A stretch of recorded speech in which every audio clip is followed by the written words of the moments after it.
छत्तीसगढ़ के अंबिकापुर में बना देश का पहला गार्बेज कैफे अब बंद होने की कगार पर है। 5 साल पहले प्रशासन ने यह अनूठा प्रयोग किया था, जिसके तहत प्लास्टिक का कचरा लाने पर मुफ्त में खाना और नाश्ता दिया जाता था। लेकिन धीरे धीरे ये कैफे अब सिर्फ एक रेस्टोरेंट ही बनता जा रहा है और स्वच्छता में नंबर 1 आने के लिए शुरू की गई ये योजना अब दम तोड़ती नजर आ रही है। देखिए हमारी एक खास रिपोर्ट।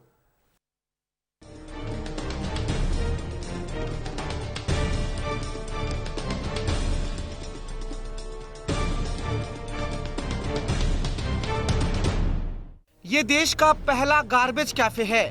5 साल पहले जब स्वच्छता के मामले में अंबिकापुर शहर देश में दूसरे मुकाम पर आया, तो पहले स्थान पर आने के लिए इसकी शुरुआत हुई थी। 1 किलो प्लास्टिक लाने पर यहाँ लजीज खाना परोसा जाता है, तो आधा किलो प्लास्टिक लाने पर शानदार नाश्ता मिलता है। शुरुआत में इस गार्बेज कैफे ने खूब सुर्खियां बटोरी, लेकिन अब ये सिर्फ निजी सेक्टर को फायदा पहुंचा रहा है। नगर निगम ने इसे निजी संचालकों को सौंप दिया है, जिसके बाद धीरे धीरे यहाँ कचरा आना बंद हो गया और ये सिर्फ निजी रेस्टोरेंट ही बनकर रह गया है।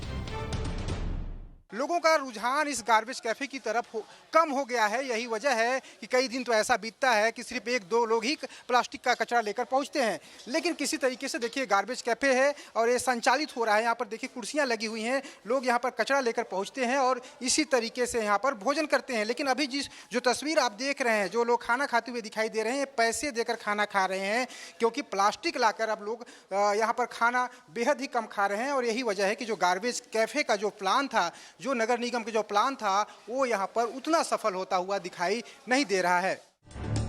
अंबिकापुर में स्वच्छता के लिए स्वच्छता दीदी गीले और सूखे कचरे को अलग अलग इकट्ठा करती हैं और फिर उसे SLRM सेंटर में लाया जाता है और इसी सेंटर से लोगों को भी गार्बेज कैफे में खाना खाने के लिए प्लास्टिक का कचरा लाने के बाद एक टोकन जारी किया जाता है। दरअसल SLRM सेंटर में ही प्लास्टिक जमा होता है। प्लास्टिक जमा करने पर यहाँ एक टोकन दिया जाता है। आधा किलो प्लास्टिक में नाश्ते का टोकन मिलता है और 1 किलो प्लास्टिक जमा करने पर लंच का टोकन दिया जाता है। शुरुआत में तो इस मुहिम को अच्छा रुझान मिला, लेकिन अब केवल दिखावे के लिए सिर्फ कुछ ही टोकन जारी हो रहे हैं। हालांकि गार्बेज कैफे संचालक बता रहे हैं कि सब कुछ अच्छा चल रहा है। नगर निगम के थ्रू चल रहा है। हाफ केजी प्लास्टिक में नाश्ता है, फुल केजी पे आपका खाना है और टोकन आता है, आप प्लास्टिक जमा करिए, वेस्ट। अच्छा चल रहा है। सब कुछ ठीक चल रहा है, लेकिन नगर निगम की जिम्मेदारियों को खबर ही नहीं है। हमने जब कमिश्नर से बात की तो उन्होंने जांच कराने की भी बात कही है।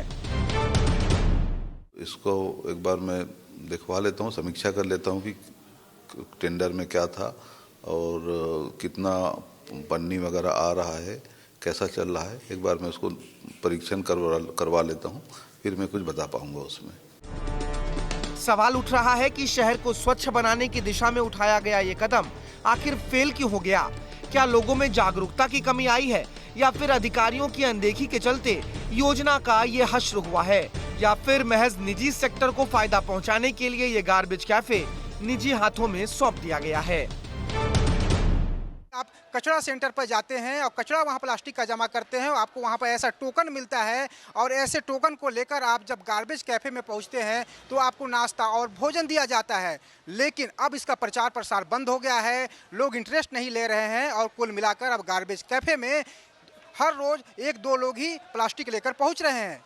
कुल मिलाकर अब देखने वाली बात होगी कि आखिर नगर निगम प्रशासन किस तरीके से गार्बेज कैफे की व्यवस्था को दुरुस्त करता है और लोग प्लास्टिक लेकर यहां पहुंचे, इस दिशा में ठोस पहल करता है। वीडियो जर्नलिस्ट प्रसाद यादव के साथ दिलीप जायसवाल, विस्तार न्यूज।